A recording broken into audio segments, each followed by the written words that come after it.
भीम जी के दिहल ह जवन तू राज करेलो। भाई हो भीम जी के दिहल ह जवन तू राज करेलो। चाहे जहाँ जाला जवन तू खाला केहू से बात करेलो, केहू से बात करेला। भाई हो भीम जी के दिहल ह जवन तू राज करेलो। भाई हो भीम जी के दिहल ह जवन तू राज करेलो। कि बस गइलो भीम जी हो हमार धड़कन में। भाई हो भीम जी के दिहल ह जवन तू राज करेलो। भाई हो भीम जी के दिहल ह जवन तू राज करेलो।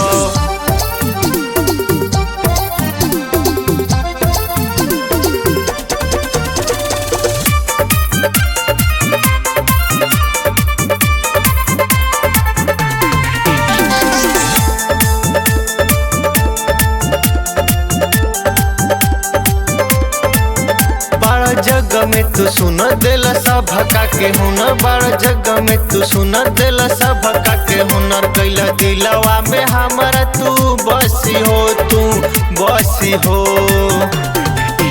बिना मंगला तू दिल संविधान बना के, बिना मंगला तू दिल संविधान बना के दिल सबके बराबर अधिकार हो, अधिकार हो। भाई हो भीम जी के दिहल ह जवन तू राज करेलो। भाई हो भीम जी के दिहल ह जवन तू राज करेलो।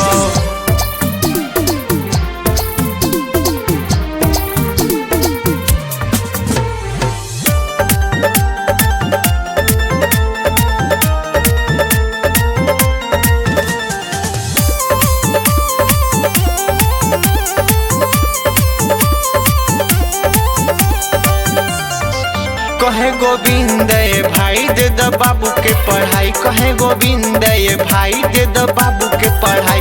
तू तो खोजी है अपने अधिकार हो, अधिकार हो।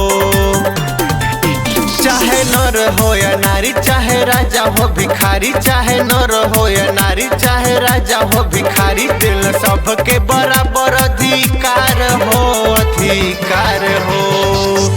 भाई हो भीम जी के दिहल ह जवन तू राज करेलो। भाई हो भीम जी के दिहल ह जवन तू राज करेलो। चाहे जहाँ जाला जवन तू खाला केहू से बात करेलो, केहू से बात करेला। भाई हो भीम जी के दिहल ह जवन तू राज करेलो। भाई हो भीम जी के दिहल ह जवन तू राज करेलो।